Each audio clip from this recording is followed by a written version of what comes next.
Chapter the 16th. It was the second week in May, in which the three young ladies set out together from Grace Church Street for the town of in Hertfordshire, and as they drew near the appointed inn where Mr. Bennet's carriage was to meet them, they quickly perceived, in token of the coachman's punctuality, both Kitty and Lydia looking out of a dining room upstairs.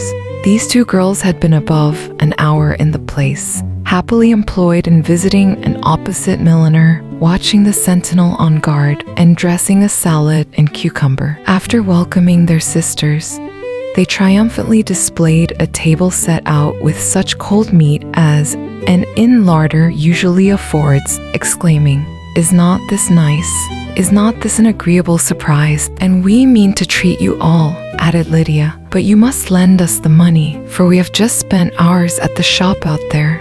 Then, shewing her purchases, "Look here, I have bought this bonnet. I do not think it is very pretty, but I thought I might as well buy it as not. I shall pull it to pieces as soon as I get home and see if I can make it up any better." And when her sisters abused it as ugly, she added with perfect unconcern, "Oh, but there were 2 or 3 much uglier in the shop, and when I have bought some prettier colored satin to trim it with fresh, I think it will be very tolerable. Besides, it will not much signify what one wears this summer. After the shear have left Meryton, and they are going in a fortnight." "Are they indeed?" cried Elizabeth with the greatest satisfaction. "They are going to be encamped near Brighton, and I do so want Papa to take us all there for the summer. It would be such a delicious scheme, and I dare say would hardly cost anything at all. Mama would like to go too, of all things. Only think what a miserable summer else we shall have." "Yes," thought Elizabeth, "that would be a delightful scheme. Indeed, and completely do for us at once. A whole campful of soldiers, to us, who have been overset already by one poor regiment of militia, and the monthly balls of Meryton." "Now I have got some news for you," said Lydia, as they sat down to table. "What do you think?"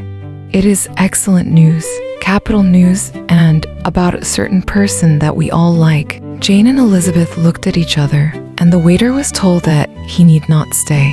Lydia laughed and said, "Aye, that is just like your formality and discretion. You thought the waiter must not hear, as if he cared. I dare say he often hears worse things said than I am going to say. But he is an ugly fellow. I am glad he is gone. I never saw such a long chin in my life. Well, but now for my news. It is about dear Wickham. Too good for the waiter, is not it? There is no danger of Wickham's marrying Mary King. There's for you. She is gone down to her uncle at Liverpool, gone to stay. Wickham is safe." "And Mary King is safe," added Elizabeth. "Safe from a connection imprudent as to fortune? She is a great fool for going away, if she liked him. But I hope there is no strong attachment on either side," said Jane. "I am sure there is not on his. I will answer for it, he never cared 3 straws about her. Who could about such a nasty little freckled thing?" Elizabeth was shocked to think that, however incapable of such coarseness of expression herself, the coarseness of the sentiment was little other than her own breast had formerly harbored and fancied liberal. As soon as all had ate and the elder ones paid, the carriage was ordered, and after some contrivance, the whole party, with all their boxes, work-bags, and parcels, and the unwelcome addition of Kitty's and Lydia's purchases, were seated in it. "How nicely we are crammed in," cried Lydia. "I am glad I bought my bonnet, if it is only for the fun of having another bandbox. Well, now let us be quite comfortable and snug, and talk and laugh all the way home. And, in the first place, let us hear what has happened to you all since you went away. Have you seen any pleasant men? Have you had any flirting? I was in great hopes that one of you would have got a husband before you came back. Jane will be quite an old maid soon, I declare. She's almost 23. Lord, how ashamed I should be of not being married before 23.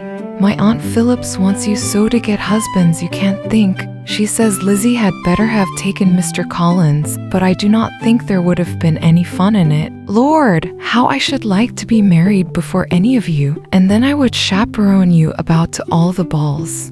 Dear me, we had such a good piece of fun the other day at Colonel Forster's. Kitty and me were to spend the day there, and Mrs. Forster promised to have a little dance in the evening. By the by, Mrs. Forster and me are such friends, and so she asked the two Harringtons to come, but Harriet was ill, and so Pen was forced to come by herself. And then, what do you think we did?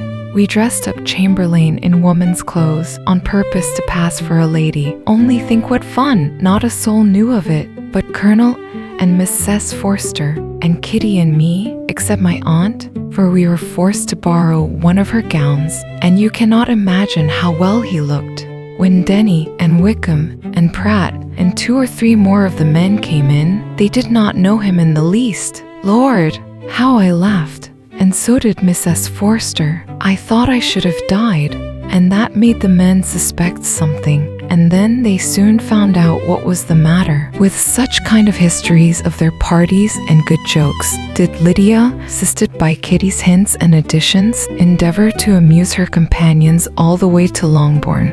Elizabeth listened as little as she could, but there was no escaping the frequent mention of Wickham's name. Their reception at home was most kind.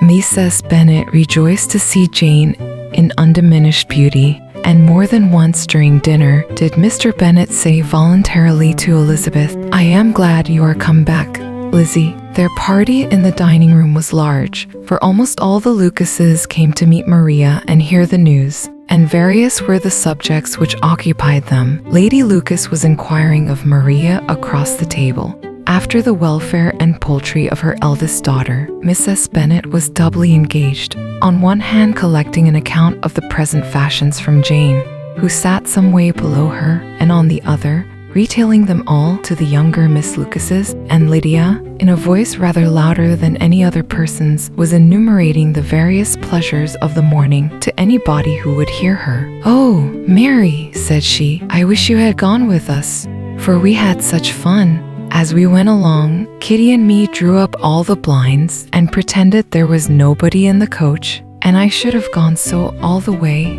if Kitty had not been sick. And when we got to the George, I do think we behaved very handsomely, for we treated the other 3 with the nicest cold luncheon in the world. And if you would have gone, we would have treated you too. And then when we came away, it was such fun.